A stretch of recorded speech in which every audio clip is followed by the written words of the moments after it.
여러분 반갑습니다. 이제 우리가 기초 입문 강의를 끝내고 이제 드디어 기본 강의를 진행합니다. 기본 강의는 약 24강으로 예정되어 있고 조금 더 좀 늦춰질 수도 있습니다. 26강 정도까지도 할 수도 있게 되겠습니다. 강의 내용에 따라서. 오늘은 제일 첫 시간으로서 이제 건축법부터 시작하죠. 자, 이제 2차 과목은 주택관리 관계법규하고 공동주택관리 실무 있는데 제가 가르치는 건 주택관리 관계법규입니다. 자, 강의를 진행하겠습니다.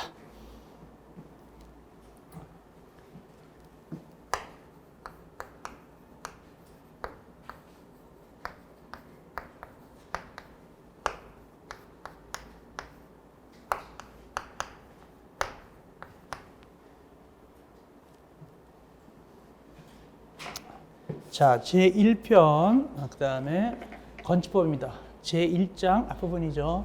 제1장, 건축법 제1장 총칙 보시겠습니다.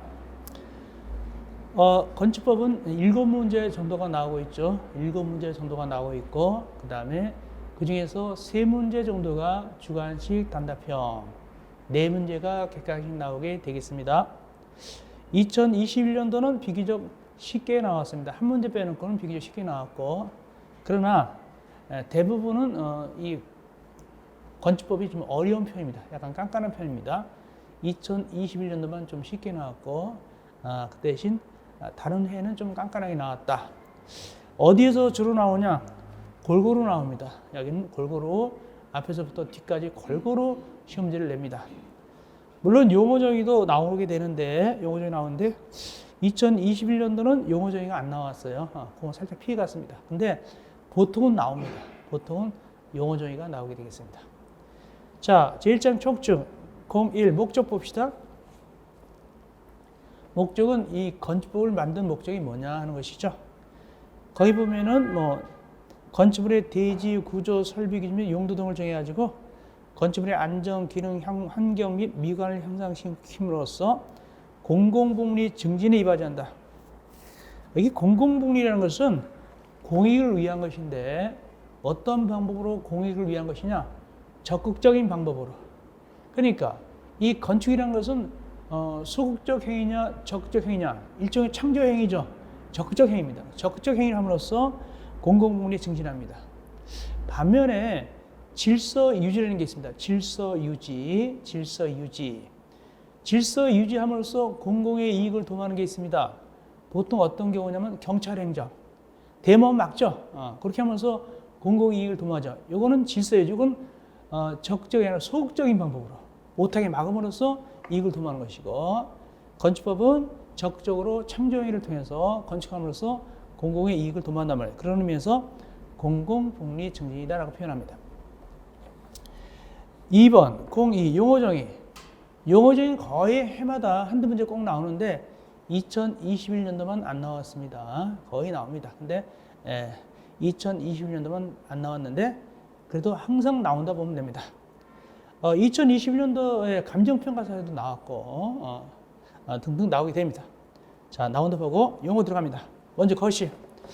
기초인문 강의에서 이미 해드렸지만은 거실이라는 것은 우리가 알고 있는 거실보다 훨씬 범위가 넓은 개념이다 라고 얘기했어요. 거기 거주, 집무, 작업, 집회, 오락 등등등. 즉 시험지에 나오기를 교실도 거실이다. 교실도 거실이고, 사무실도 거실이고, 또 창고도 거실이고, 또 공장안도 거실이고, 공장도 거실이고, 낙골당 안도 거실이고, 그래요. 그러니까 방으로, 룸으로 나눠진 데는 다 거실이에요. 거의 거실입니다. 그렇게 보면 되지. 우리가 소위 말해서 우리가 학교 다닐 때 거실에서 영어로 리빙룸 했죠. 그것만 얘기하는 것이 아니다. 그것을 포함해서 침실도 거실이 되는 것이고, 노래방도 거실이 되는 것이고, 거의 다 거실입니다. 두 번째, 주요구조부. 시험지에 자주 나온다고 그랬죠.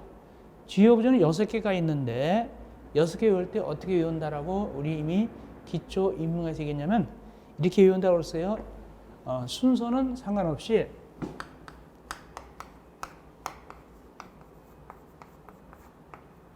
바지 보내주기 이렇게 한다고 그랬어요. 바지 보내주기. 자, 바는 뭐냐? 그러니까 바다. 지는 지붕인데 주의하세요. 지붕이 아니라 지붕 틀자가 들어가야 돼요. 지붕 틀 들어갑니다. 지붕 틀. 그 다음에 보는 보. 그다음 내는 내력벽. 그 다음에 주는 주계단. 보통 계단 얘기하는 겁니다. 그 다음에 기는 기둥. 보통 큰 기둥 얘기합니다. 그렇게 바지 보내지기 외우시라고 그랬습니다. 이 중에서 다른 건 다 알겠는데 보가 뭐냐? 보는 이것을 보라고 그랬죠? 건물을 지을 때 이렇게 걸쳐놓은 부분 있죠? 이것이 보입니다. 자, 그런데 아닌 것도 시험 문제 잘 나온다. 옆에 아닌 거 보니까 사이기둥, 조그만 기둥, 최하층 바닥, 작은 보, 차양, 오계단 등등은 아니다. 아니다. 시험제가 이 중에서 제일 많이 나온 게 뭐라고 그러냐면 바닥은 주요급인데 최하층 바닥은 아니다. 최하층 바닥은 아니다. 이거 제일 많이 나왔습니다. 최하층 바닥. 요거. 제일 밑바닥은 주요급가 아닙니다. 여기 제일 많이 나왔고. 그러니까 이 최하층 바닥은 감정평가사, 공인중개사, 주택관리사 다 나온 거예요. 최하층 바닥은 아니라는 사실. 그다음에 우리 또 주택관리사에서 여기 더하기를 또 차양, 오계단도 아니다가 나왔어요. 차양, 오계단도 역시 아니다. 오계단이 뭐냐? 비상계단 보면 비상계단 이렇게. 만약에 비상계단이 떨어져 나갔어요. 건물은 무너지진 않아요. 오계단은 비상계단은 그런 뜻입니다. 근데 주계단은 주요가 좋으니까 그게 무너지면 문제가 생기죠. 됐고, 일단 리모델링. 리모델링은요. 일단은 노후화 억제하거나 기능 향상을 위해서 대수선이 들어가고 대수선을 할 수도 있고 또 뭐냐 일부를 증축, 일부를 개축할 수 있다. 그래서 대수선하거나 일부 증축, 일부 개축 이것이 바로 대수선이 되겠습니다. 올라가셔서 다음 시 갑시다. 고층 건축물 초고층 건축물, 준초고층 건축물이 나오죠. 이 세 가지는 꼭 외우시라 그랬습니다. 그래서 고층 건축물은 층수가 30층 이상이거나 높이가 120m 이상이고 초고층 건축물은 층수가 50층 이상이거나 높이가 200m 이상인데 가만히 보니까 한 층당 몇 미터로 계산하는 것 같아요? 한 층당 4m로 계산해서 외우면 되겠구나. 30층은 120m, 50층은 200m니까 그렇게 외우면 되겠죠. 그런데 준초고층은 또 뭐냐? 준초고층은 고층 건물인데 초고층이 아니래요. 그러니까 일단은 고층 건축물이니까 30층 이상이 되겠죠. 근데 초고층이 아니니까 50층 이상은 안 돼야 된단 말이죠. 그러니까 예를 들어서 준초고층의 가장 대표적인 예는 40층을 될 수 있어요. 40층, 그죠? 40층은 준초고층이 되겠습니다. 예를 들면, 그렇게 되겠습니다. 그 다음에 주의할 것은 거기 고층 건축물 시험지에 나올 때 이렇게 나온 적이 있다 그랬어요. 고층 건축물 다시 한번 해드립니다. 어떻게 나오냐? 층수가 거기 3층 미만이고 높이가 120m 이상이다. 자, 요거는 뭐라고 그랬어요? 고층 건축물이다 아니다. 고층 건축이다라고 그랬죠? 왜 그러냐면 거기 보면은 어느 하나만 해당해도 고층 건물인데 설사 여기는 탈락되었다 하더라도 여긴 되잖아요. 그러므로 고층 건축물이다라고 시험지에 나온 적이 있어요. 근데 우리가 지금 이 자리에서 할 때는 별로 이렇게 어렵게 느끼지 않지만은 실제 이런 시험 처음 나온 적이 있거든요. 그래서 시험 수험생들이 당황을 했어요. 언뜻 보니까 미만이 뭐야 이상인데 하고 그냥 싹 그어버렸어요. 그냥 다 틀린 걸 봤어요. 틀린 걸 봤는데 이게 정답이면 틀린 걸 보니까 아무리 찾아봐도 정답이 없는 거예요. 알고 보니까 요거 미만이라 하더라도 이거 되는 거니까 된단 말이죠. 그렇게 시험 문제 나온 적이 있다. 이제는 안 속죠. 처음에는 속았죠. 굉장히 수험생들 굉장히 어렵게 했습니다. 그 그 다음에 그 이제 7번에 관계 전문 기술자. 이런 건 이제 객관식으로 나온 적이 있습니다. 관계 전문 기술자란 뭐냐. 건축물의 구조 설비 등 건축물과 관련된 전문 기술 자격을 보유하고 설계와 공사 감리에 참여하여 설계자 및 공사 감자와 협력하는 자다. 독립적으로 하는 것이 아니라 협력한다. 이런 내용이 있고. 그 다음에 건축 관계자. 건축 관계자는 모두 몇 명을 건축 관계자라고 부르냐? 4명을 건축 관계자라고 합니다. 4명을 건축 관계자라고 한다. 먼저 건축주, 두 번째 설계자, 세 번째 공사 감리자, 네 번째 공사 시공자. 건축주, 설계자, 공사 감리자는 다 객관식으로 다 나왔어요. 용어정에서. 예를 들어서 설계자란 자기 책임 가르고 보조자 도움을 받는 걸 포함해서 로 설계도서를 작성하고 그 설계도서에 의도하는 바를 해설하며 지도하고 자문 행하는 자. 이런 식으로 하면 설계자거나 이렇게 되겠죠. 이런 식으로. 또 공사 감리자 이런 것도 건축주 이것도 다 객관식이 나왔습니다. 특히 건축주 보니까 앞부분 공사를 발주해서 시킨 거죠. 공사를 발주해서 업자한테 시키는 자뿐만 아니라 스스로 현장 관리인도 스스로 공사하는 자도 역시 건축주다. 예를 들어서 현장 관리인 두어서 스스로 공사하는 자는 건축주가 아니다. 틀렸죠.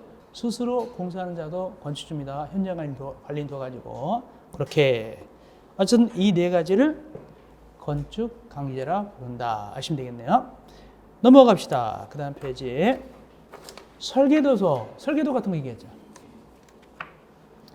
설계도서 보니까 어떤 것들을 갖다가 설계도서라고 부릅니까? 거기 공사용 도면, 구조 계산서, 시방서 이런 걸 갖다가 설계도서라고 부른다. 아시면 되겠죠. 다음 10번 내수제로 내화구조, 방화구조 이 셋도 아직은 별로 나오진 않았지만 그래도 객관식 정도는 풀 줄 알아야 돼요. 내수재료는 뭐냐? 내수재료는 물에 잘 견뎌되겠죠. 그래서 인조서, 콘크리트 등 내수성을 가진 재료로서 국토교통물이 정하는 재료를 말한다. 등등 해서 방화구조까지 아시면 되겠죠. 그래서 보시면 그 정도 보면 되고. 다음 11번 난연재료, 불연재료, 준불연재료. 난연재료, 불연재료 이런 건 이미 객관식 나왔어요. 객관식으로. 예를 들어서 불에 잘 타지 아니하는 성능 가진 재료로서 국토교통부 령을 정하는 기준에 적합한 재료는 뭐냐? 난연재료 이렇게 되고 다음 거기 밑에 불연재료는 불에 타지 않는 재료. 위에 거는 불에 잘 타지 않는 거. 요 밑에는 불연재료는 불에 타지 않는 거. 불에 타지 않는 성질을 가진 재료로서 이렇게 나가죠. 준불연재료는 불연재료에 준한 성질을 가졌다. 이렇게. 그래서 객관식 정도 대비하면 됩니다. 다음 12번 부속건축물. 부속건축물은 딱 한 번인가 나온 것 같아요. 부속건축물 시험제 한 번인가 나온 것 같은데 부속건축물은 누구하고 같이 생각을 해야 되냐? 우리가 만약에 아기가 있다 그러면 생물학적으로 누구를 전제로 해야 됩니까? 아기가 있다는 것은 생물학적으로 엄마를 전제로 한단 말이죠. 그러므로 아기와 엄마 여기서는 논리적으로 누구냐면 부속 건축물과 주된 건축물이 되는 거예요.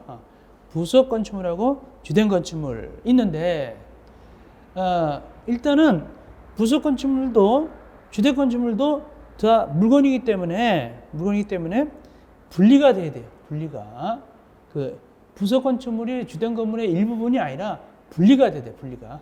분리가 돼야 된다. 그리고 이 부속 건축물하고 주된 건축물은 같은 대지 안에 있어야 돼요. 다른 대지 안 같은 대지 안에 있대 분리가 돼야 돼요. 분리가 됩니다. 그래놓고 누가 누구를 위해서 쓰일까요? 주된 건물이 부속 건물을 위해서 쓰일까요? 부속 건물이 주된 건물을 위해서 쓰일까요? 부속 건물이 주된 건물을 위해서 쓰인다. 그렇게 되는 거예요. 그래서 주된 건물을 이용 또는 관리하는 데 필요한 건축물이다. 이걸 부속 용도라고 불러요. 부속 용도. 그럼 부속 용도는 곧 부속 건축물하고 연결되는데 부속 용도는 무엇이 있을까? 그 다음 페이지 위에 13번 보면 나오네요. 부속 용도. 감의 용도 등이 부속 용도인데 1번 보니까 더구나 1번 시설물의 설비, 대피 위생, 화장실 같은 거 있죠? 이런 거, 또 대피소 같은 거. 사무실 2번 사무, 작업, 집회, 부품 저장 등, 주차 등, 주차장, 창고, 집회장, 작업장 등등도 역시 부속 용도가 될 수 있어요. 그리고 부속 건축물이 될 수 있다는 얘기예요. 또 더구나 3번 구내 식당, 직장, 어린이집, 구내 운동시설 이런 것도 다 뭐다? 부속 용도이면서 결국에는 뭐가 된다? 부속 건축물이 된다. 그런 얘기예요. 다음 14번 지하층. 지하층은 시험지에 되게 잘 나와요. 2021년도에 감정평가사 지하층 나왔어요. 되게 쉽게 나왔어요. 지하층은 1번에 용어 정의 있고 2번에 지하층의 지표면이 있어요. 그죠? 일단은 지하층의 지표면은 심화 강의에서 할 것이고 심화 강의 따로 1월달, 2월달, 3월달 어려운 거 해드립니다. 우리는 기본 강의는 1번 정의만 일단 다시 한번 정리해드립니다. 동그라 1번 정의. 이건 워낙 중요하기 때문에 제가 기초 입문 강의에서 해드렸어요. 자, 다시 한번 말씀드리면 지하층 용어 정의 잘 나옵니다. 지하층 굉장히 잘 나와요. 올해도 나올 수 있어요. 2022년도도 나올 수 있다. 충분히 가능성이 있다. 자, 지하층 다시 한번 그림 들어갑니다.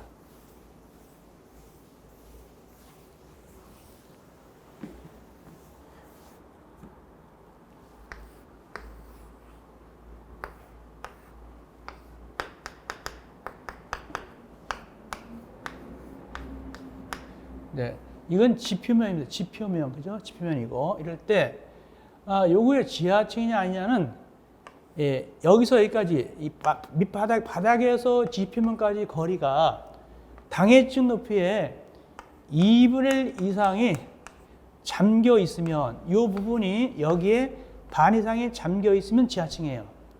근데 이 2분의 1은 어떻게 계산하냐? 평균 높이로 해가지고 위에 이게 낮고 높을 수도 있으니까 평균 높이 해가지고 평균 높이에서 2분의 1 이상이 잠겨져 있으면 지하층이다. 감정평가서는 아마 3분의 1 이런 식으로 나오는지 3분의 2 아니죠? 2분의 1이죠. 그거 하시면 되겠고 가장 그것이 포인트고. 두 번째, 여기는 안 나왔지만 우리가 해드렸어요. 다시 정리합니다. 첫째, 지하층은 층수에 들어간다 안 들어간다? 중요하죠. 안 들어간다. 이거 쉬운 것 같아도 되게 잘 나와요. 시험제 이거. 지하층은 층수에 안 들어갑니다.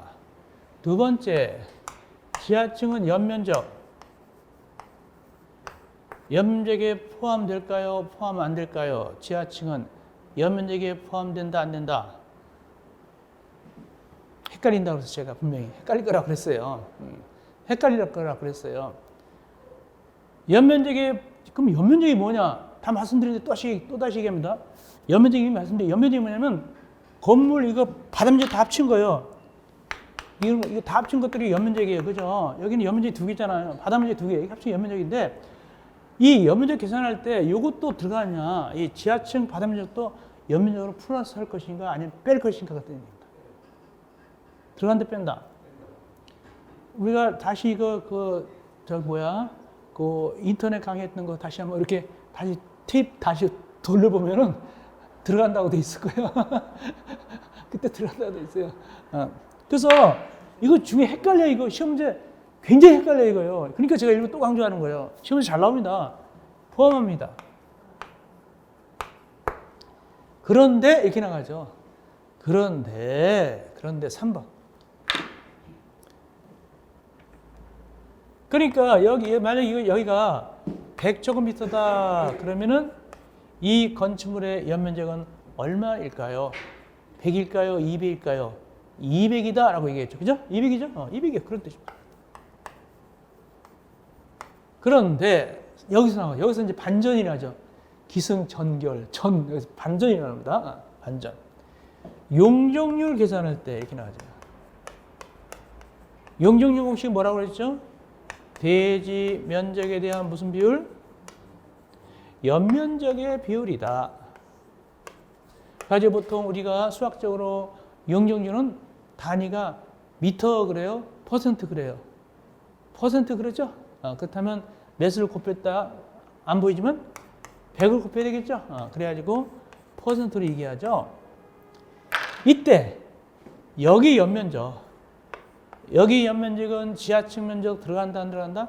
여기서 안 들어간다 그런 얘기입니다. 그럼 이때는 연면적 얼마로 계산한다? 100제곱미터로 계산한다. 요건 차이 맛이에요. 요거. 이게 헷갈려요. 꼭 아시기 바랍니다. 이거 잘 나옵니다. 연면적에는 포함되나 용적률 계산할 때는 연면적은 빠진다. 이게 가장 중요합니다. 마지막으로 네 번째. 네, 요 얘기를 시험 보러 갈 때까지 한 6번은 듣고 갈 거예요. 걱정하지 마세요. 계속 들어요. 억지로 외울 필요 없어요. 저절로 또 알게 되고 또 알게 돼요. 다음번에 이제 또 물으면 약간 헷갈리면서 어떻게 한다? 또 갈등을 하겠지. 대답할 때. 근데 결국에는 이제 내년도 시험 보러 갈 때 되면 아우 저거 맨날 지겹게 물어보냐 그럴 거야. 나오니까 물어보는 거죠. 자, 네 번째는 뭐냐면 설치 여부. 지하층 설치 여부는 자 일정한 대통령령으로 정하는 규모의 이상의 건축물을 건축할 때는 지하층을 설치하여야 한다. OX. 일정 규모 이상의 건축물을 지을 때는 지하층을 반드시 설치해야 된다. OX. 자, O, X. 이렇게 갈라진다니까요. 재밌어요. 갈라져야 재밌어요. 자, 마지막으로 한 번 더 묻습니다, 이제. 오징어 게임 하면 총 맞아 죽었어요. 다시 합시다. 다시 합시다. 일정 규모 이상의 건축물을 지을 때는 반드시 지하층을 설치하여야 한다. OX. 마지막 기회. OX면 대답하시오. X입니다. 몇 명 죽었어요? 옛날에는 뭐 민방위하고 국가안보 차원에서 지하층 반드시 만들도록 했어요. 그래서 우리도 민방위 할 때 지금 제가 나이가 먹었지만 옛날에 민방위 할 때 젊을 때는 지하층으로 내려갔거든요. 지하층 내려가서 한참 있다가 나오고 그랬어요. 그런 적이 있었는데 직장생활 할 때. 지금은 설치 여부는 재량이에요. 재량. 해도 되고 안 해도 됩니다. 법적으로 강제하지 않습니다. 설치 여부는 재량이다. 재량입니다. 근데 재량을 했잖아요. 근데 여러분들이 만약에 땅에다 빌딩 짓는 거예요. 지하철 할 거예요? 안 할 거예요? 지하철 설치할까요? 안 할까요? 하지 말라도 해요. 주차장도 만들어야 되고 밑에 뭐 상가도 만들 수 있잖아요. 하죠. 더군다나 이 지하층은 말이죠. 지하층은 공짜로 찾아먹는 거예요. 그건 뭔 소리냐? 이 부분은 용적률이 잡혀요? 안 잡혀요? 안 잡히잖아요. 그냥 막 쓰는 거니까. 그러니까 당연히 할 거 아닙니까? 그래서 굳이 법에서 강제하지 않습니다. 그래서 재량이다. 이런 얘기예요. 이거 분명히 했는데 기초교육 강의에서 처음에는 어떨떨해서 잊어먹었을 거예요. 이제 이번엔 좀 알겠죠? 이제 세 번째 또 이제 시험 강의 또 한 번 해요. 1월 달에. 그다음에 문제풀이 할 때 또 하고 또 하게 되는데 그때는 이제 참 별걸 다 계속 지겹게 물어보네 그럴 거야. 지겹게 알게 되면 저절로 외우지 않아도 머릿속에 있게 되는 거예요. 갑시다. 다음 15번 발코니. 발코니는 내부와 외부를 연결하는 거예요. 평면도 그리면은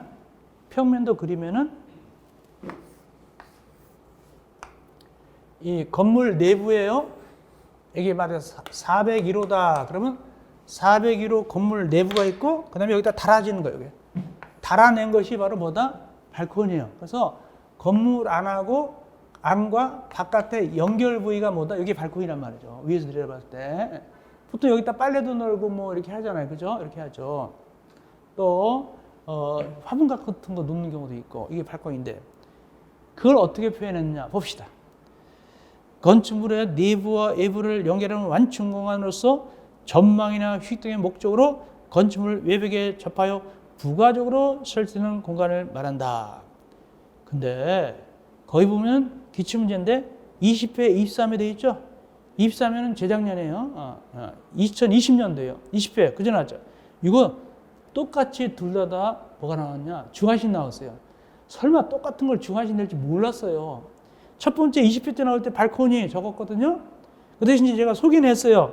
이게 이제 주관식 나온 적이 있습니다. 근데 23회 때 또 나왔어요. 발코니가. 쉽게 나왔죠. 그죠? 발코니. 똑같은 게 2번 나왔다. 발코니 적는 것이. 별것도 아닌 것이. 근데 그 옆에 부분 또 무슨 말이 나오냐? 이 경우 주택의 설치는 발코니로서 국토교통부 장관이 정하는 기준에 적합한 발코니는 필요에 따라서 거실, 침실, 창고 등 용도로 사용할 수 있다. 이게 소위 말해서 발코니 확장이에요, 확장. 어떻게 거기 그냥 발코니에다가 침실 쓰겠어요? 확장해 쓰는 거겠죠. 그렇죠? 다만 무조건 확장한다. 국토교통부 장관이 정하는 기준에 적합해야 된다. 국토교통부 장관이 정하는 기준에 적합해야 된단 말이죠. 다음 16번 한옥. 한옥은 그대로 읽어보세요. 한옥 읽으시면 되고. 근데 한옥은 자 물어봅시다.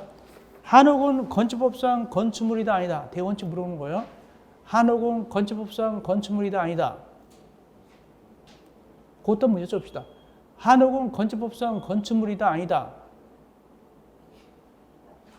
우리가 건축물 용어 정의 어떻게 배웠어요? 건축물은 예? 건축물은 용어 정의 할 때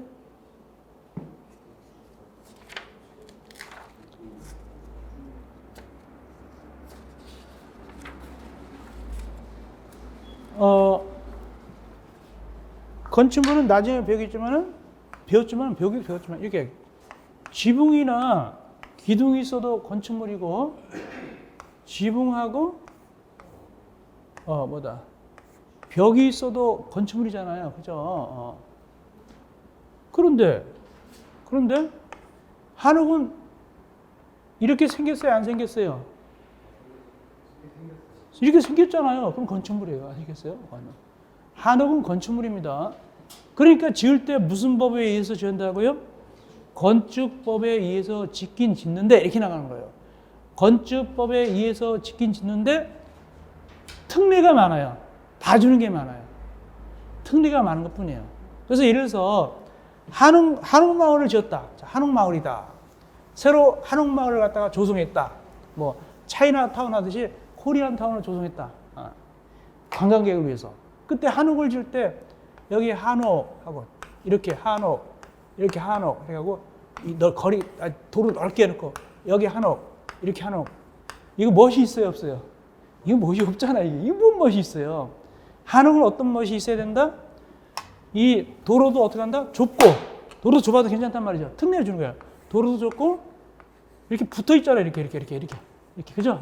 이래서 한옥 맛이 나죠. 골목길 같은 느낌. 이런 데 있어야죠. 그러면 특례가 있긴 있어도 그러나 기본적으로는 건축물입니다.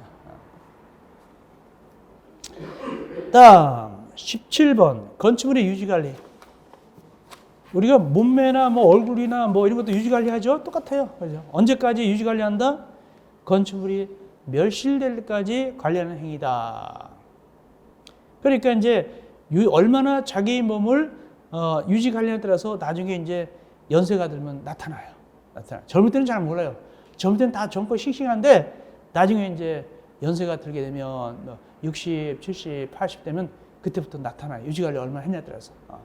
젊을 때 너무 많이 이렇게 몸을 갖다가 쓴 분은 아무래도 좀 빨리빨리 뭐가 와요. 이렇게 와요.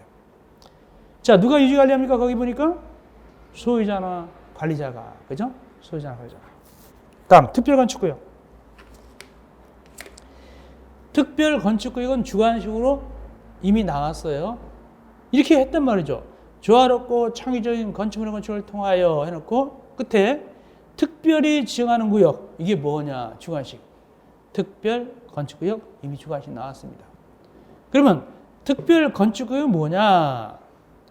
그냥 이렇게 건물을 밋밋하게 성역과 같이 짓는 것은 아니고 좀 명품 건물을 짓단 말이죠. 더 멋지게. 거기 멋지게를 조화롭고 창의적인 일이 나오죠. 그러려면 우리가 멋 내려면 우리 학교 다닐 때 요즘은 애들 다 많이 풀어줬지만 우리 학교 다닐 때만 해도 여학생들은 단발머리였어요. 잘랐어요. 이렇게 잘랐습니다. 남자애들도 머리 좀 이렇게 하고. 근데 요즘은 남자애들도 길고 여자애들도 길고 그래요. 그죠? 그리고 치마도 학교 다닐 때 이렇게 여학생 같은 경우는 뭐 무릎에서 몇 센치나 못 올라가게 하고 딱 이렇게 했었어요. 요즘 뭐 아무렇게 막 입잖아요. 어쨌거나 더군다나 요즘 뭐 어떻게 한다? 뭐 립스틱 같은 거 바르는 경우도 있는 것 같은데 브로겐 같은 거 바르는 거 비슷하게 보여요. 어떡하네. 그래서 이 멋을 내려면 규정이 빡빡해야 돼요. 좀 완화시켜야 돼요. 규정이 완화시켜야 되겠죠. 그래서 여기 나옵니다. 뭐라 나오냐면 특별건축구역은 일부 규정을 적용하지 아니하거나 완화하거나 통합한단 말이죠. 굉장히 융통성이 있어야 되겠죠. 거기에.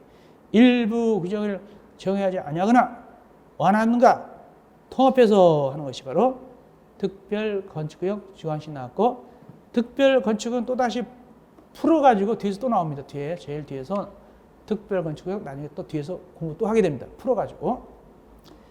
이어서 다중이용건축물 19번. 다중이용건축물 두 가지가 있어요. 동그라미 1번은 뭐냐면 바닷물 잡기가 얼마 이상일 때? 5,000 제곱미터 이상. 5,000이 중요한 거예요. 5,000 제곱미터 이상일 때인데 이거는 용도를 따져야 돼요. 용도가 몇 가지를 따집니까? 7가지 따지죠. 문화 및 집회시설부터 숙박시설 중 관광 숙박시설까지 7가지가 바로 용도인데 이것이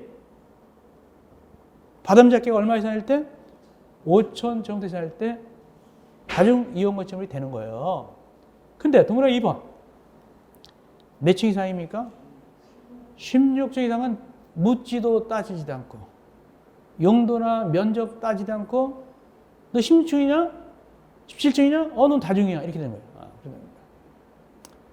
그 시험 좀 뭐가 나오느냐? 거기 바닷물 잡기가 5천 이상인데 거기 동그라미 기억. 문화 및 피해설이 원칙적으로 다중이용 건축물이죠. 근데 동물원, 식물원은 빠진다. 요거 나왔어요.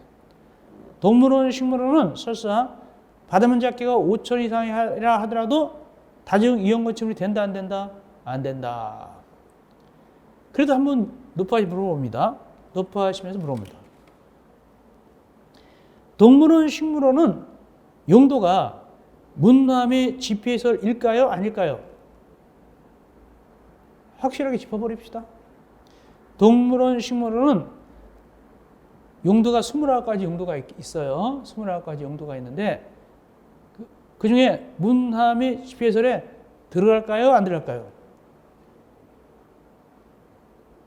또 한번 총 바꿔. 문화 및 집회시설에 들어갑니다. 들어갑니다. 그렇지만 여기서는 다중이용은 친다, 안 친다? 안 친다. 그렇게 논리적으로 되는 거예요. 아시겠습니까? 동물원, 식물원은 문화 및 집회시설에 들어가지만 미안하지만 5천 이상이라 하더라도 다중이용 건축물에 안 들어간다. 그렇게 논리가 되는 거예요. 그렇게 보면 돼요. 이어서 준다중 20번. 아무래도 준다중은 다중보다 좀 클까요? 작을까요? 준자가 붙었으니까. 조금 작겠죠? 거기 바닷물 잡기가 얼마입니까? 1천 이상. 1천 이상. 요건 충수가 필요 없어요. 충수 따지지 않고 1천 이상인데 용도가 아까보다 되게 많아요. 그죠? 아까는 7가지, 지금 몇 가지죠? 12가지가 되네. 12가지가 되네. 그죠? 12가지. 아직 나오진 않았어요. 다중은 나왔거든요. 준다중 아직 안 나왔어요. 그렇다 하더라도 여기서 눈에 띄는 놈이 뭐냐? 동그라미 1번. 문화 및 집회시설. 그 중에서 동물원, 식물원은 들어간다, 안 들어간다? 안 들어간다. 꼭 이거 기억하면 되겠죠? 아직 나오지 않았고. 근데 실제로 나오려면 그래도 아직까지도 다중이용이 더 높아요. 나올 확률이. 이어서 21번 실내건축. 옆에 페이지입니다. 21번 실내건축. 옆 페이지. 왜? 옆에 페이지 21번. 제가 틀린 거 안 했어요. 틀린 말 안 했어요. 실내 건축 보니까 건축물의 실내를 안전하고 쾌적하며 효율적으로 사용해서 내분관을 칸막이로 구획하거나 벽지, 천장재, 바닥재, 유리 등 다음에 대통령을 전하는 재료 또는 장식물을 설치하는 걸 말한다. 뭐 카페나 노래방이나 뭐 룸살롱이나 뭐 이런데 시장하는 거죠. 이게 노래방 같은 것도 있죠. 또 이게 실내 건축. 그래서 우리가 뭐라고 합니까? 인테리어라고 그러죠. 인테리어라고 그러죠. 이게 법적으로는 실내 건축입니다. 그 재료를 뭘 쓰느냐? 참고로 읽어보니까 4가지가 있죠. 박스 안에. 첫째, 벽, 천장, 바닥 및 반사틀의 재료. 실내에 설치하는 난간, 창호 및 출입문의 재료. 실내에 설치하는 전기, 가스, 급수, 배수, 환기시설의 재료. 4번째, 실내에 설치하는 충돌, 끼임 등 사용자의 안전사고 방지를 위한 시설의 재료 등등등 이런 것이 바로 뭐다? 실내 건축에 쓰이는 재료가 되겠죠. 그 정도 보시면 됩니다. 22번 특수구조 건축물. 이거는 기초 강의에서 해드렸는데 입문 강의에서 특수구조는 모두 몇 가지가 있다? 거기 보니까 3가지가 있다 그랬죠. 이 중에서 3번은 그냥 읽어보면 되고 1번, 2번이 중요하다 그랬어요. 그렇죠? 1번, 2번. 자, 1번, 2번 다시 또 그림 들어갑니다. 이것도 이제 여러분들이 이제 시험 보러 갈 때까지 5번 이상 보고 가요. 자, 동그라미 1번. 한쪽 끝은 고정되고 다른 끝은 지지되지 아니한 이렇게 나가죠. 그림 그리면 이렇게 되죠. 여기 건물이 서 있으면 여기가 외벽이고 여기가 외벽이다. 그러면 이렇게 튀어나왔다는 거예요. 이렇게 튀어나왔습니다. 이것이 이제 뭐로 튀어나왔냐면 거기 뭐로 튀어나왔다고 표현하냐면은 차양 이렇게 보나 차양 같은 게 튀어나온 거 이렇게 튀어나왔습니다. 근데 그 길이가 몇 미터 이상 튀어나왔을 때 3미터 이상 튀어나왔을 때 어디로부터 3미터 이상 튀어나왔을 때 외벽에 무슨 선? 중심선 여기 중심선에서 여기까지 거리가 몇 미터 이상일 때 3미터 이상인데 여기는 지지되고 여긴 받침대가 있고 여긴 있고 없고 없을 때 위험하죠? 이걸 뭐라고 한다? 특수구조 건축물 동그라미 1번이 되겠습니다. 다음 동그라미 2번 기둥과 기둥 사이 또는 내력벽과 내력벽 사이가 되는데 그림 그리면 이렇습니다. 기둥이나 내력벽이 있으면 이 거리가 몇 미터 이상일 때 20미터 이상인데 그 20미터는 요게 20미터 이상이냐 아니면 여기 중심선 여기 중심선에서 요게 20미터 이상이냐. 자, 위에 거다 아래 거다? 아래 거다. 그죠? 아래 거다. 요겁니다. 요거 아래 거를 얘기하는 겁니다. 그렇게 하면 돼요. 끝났어요. 다음 23번 부속 구조물 주의하세요. 아까 몇 번에서 부속 건축물 배웠냐면은 12번에서 부속 건축물 배웠거든요. 근데 여기 23번은 부속 구조물이에요. 둘 관계는 친척 관계냐? 아니다. 전혀 다르다. 전혀 다르다. 아까 부속 건축물은 주된 건물을 위해서 쓰이는 것이죠. 이게 부속 구조물은 뭐냐면 전혀 다른 얘기예요. 뭐냐면 환기하거나 이런 거 한번 환기고 공기를 갖다가 이렇게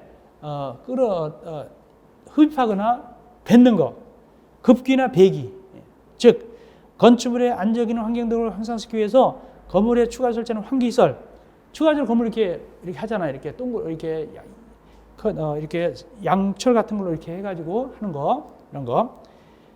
급기 배기를 위한 건축물의 계고부인 환기부, 공기를 들락날락하게 한단 말이죠. 그겁니다. 이게 부속 구조물이다. 전혀 이름하고 잘 안 어울려요. 그렇죠? 어쨌간에 이게 부속 구조물이구나. 환기 배기하는 거. 이런 거. 생긴 지도 얼마 안 됐어요. 1년 정도밖에 안 됐어요. 근데 요가 별로 안 맞지. 별로 안 좋아요. 이거 내용하고 좀 안 좋은데 그냥 그래도 부속 구조물 그러면 되겠어요. 자, 이어서 제조업자. 이것도 생긴 지 1년, 2년밖에 안 돼. 24번. 제조하는 사람, 자재를 제조하는 사람. 어떤 자재? 건축, 대선, 용도 변경, 건설비, 설치 또는 공작물, 축조 등에 필요한 건축자재를 제조하는 사람을 말한다. 그렇죠? 유통업자. 이거 유통시킨 사람이죠. 유통시킨 사람. 즉 판매하거나 공사 현장에 납품하는 사람. 이게 유통업자고. 당연한 것이고. 결합건축 중요하죠. 결합건축은 중요해요. 결합건축은 나중에 뒤에서 또 따로 배웁니다. 결합건축은 매우 중요하다. 결합이니까 묶었다는 거 아니겠습니까? 어떻게 묶었느냐. 거기 가장 핵심 용어는 용적률입니다. 거기. 용적률. 건폐율이 아니에요. 용적률을 묶는데 옆에 보니까 몇 개까지 묶을 수 있어요? 2개 이상 묶을 수 있어요.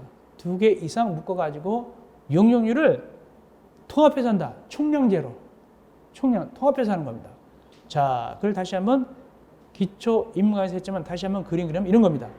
뒤에서도 또 나중에 배웁니다. 결합건축 그림 들어갑니다.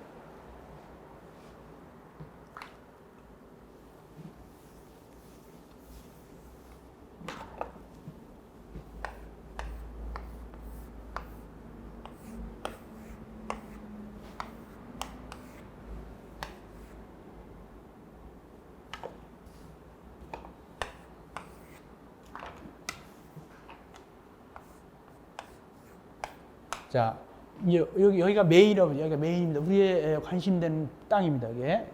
자, 요 대진의 단지가 이렇게 구역이 돼 있단 말이죠. 일정 구역입니다. 일정 구역이 있는데 여기가 만약에 이 구역이 건폐율은 따질 필요 없고 뭐만 따진다? 용적률. 여기다 건물 주면 용적률 얼마 주느냐? 만약에 여기다 지문 얼마 준다고 되냐면 만약에 400%를 준다. 용적률을 여기다 칠 때는. 자, 그런데 이제 각각 이렇게 대지가 나눠져 있겠죠. 이렇게 여러 개가 있겠죠. 이렇게 있겠죠. 여기다 지을 때도 몇 퍼센트 주고 400% 주고 여기다 질 때도 400% 준단 말이죠. 근데 이걸 효율적으로 쓰기 위해서 여기 A하고 B가 땅이 있단 말이에요. 이때 우리가 논리적으로 쉽게 설명하려면 용적률을 갖다 대입하려면 면적이 다르다고 해야 쉬울까요? 면적이 같다고 해야 쉬울까요? 이걸 설명할 때 A 땅과 B 땅의 면적이 같다, 다르다. 용적률을 정의할 때 같다고 해야지 편안합니다. 그죠? 용적이 다르지만 이게 면적이 다르지만 좀 복잡하죠. 면적이 같다고 생각하면 알 편해요. 면적이 같다면 여기 A도 지으면 몇 프로 주고요? 일단 몇 프로 주고, 용적률 몇 프로 주고? 400 주겠죠? 여기도 몇 프로 주고? 400 주잖아요. 이렇게. 여기 이 지역이 다 400이라고 했으면. 근데 이걸 결합한단 말이죠. 그러면 A 땅과 B 대지를 결합하면 모두 용적률이 얼마입니까? 800이죠? 800인데 통합해서 하는 거니까 총량제를 하니까 이때 주고받고 할 수 있단 말이죠. 그러면 여러분들이 땅주인이라면 A 땅이 용적률을 더 받는 게 나을까요? B 땅이 용적률을 더 받는 게 나을까요? A죠. 여긴 사거리니까 같은 용적이라도 임대료 비싸게 받을 수 있잖아요. 그래서 얘는 이제 500으로 올리고 500으로 했어요. 그럼 얘는 100을 깎아야 되겠죠? 얼마나 한다? 300으로 해야 되겠죠? 이런 걸 갖다 뭐라 한다?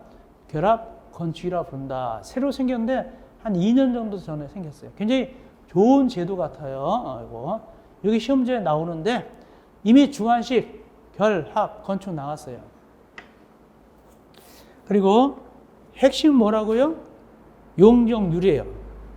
그리고 뒤에서 또 자세하게 또 배웁니다. 뒤에서 시험지 나오기 때문에 자세하게 배운다. 자, 여기까지 해서 기본 강의 1강을 마치고 쉬셨다가 기본 강의 제2강은 03 건축법의 적용 대상물 들어가게 되겠습니다. 여러분들 고생했습니다.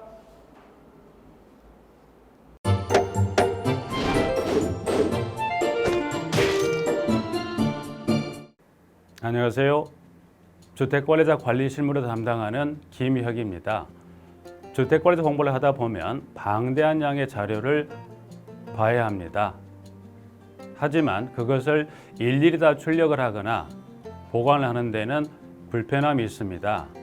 이를 해소하기 위해 핸드폰을 활용할 수 있는데요. 네이버 밴드라는 어플을 통해 필요한 자료를 보거나 다운받을 수 있습니다. 이 네이버 밴드를 활용하는 방법을 알려드리도록 하겠습니다. 1단계 네이버 밴드 어플을 다운받는다. 가장 먼저 안드로이드 버전은 플레이스토어를 클릭합니다. 아이폰은 앱스토어에서 하시면 됩니다. 그 다음에 검색창에 네이버 밴드를 검색하시고 다운 혹은 설치를 클릭하시면 됩니다. 2단계 밴드 어플에서 주수모를 검색한다. 설치가 완료되면 어플을 눌러 밴드를 실행시키겠습니다. 밴드 어플 누르면 중앙 상단에 돋보기 모양의 아이콘이 보입니다. 이 돋보기 부분을 클릭하면 맨 위쪽에 하얀 공백이 생기는데요. 이곳을 눌러 주수모라고 검색을 합니다. 검색 결과로 주택관리사 수험생 모임이라는 밴드가 뜹니다.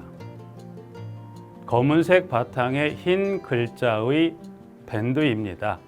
여기를 누릅니다. 3단계 해당 주수모 밴드로 들어간다. 이 밴드는 주택관리사 공부하는 수험생들을 위한 밴드입니다. 수험생들을 위한 시험 정보나 자료가 업로드 되어 있어 공부할 때 활용할 수 있는 밴드입니다. 보시는 것과 같이 공지사항이나 강의 자료가 제공되고 있습니다.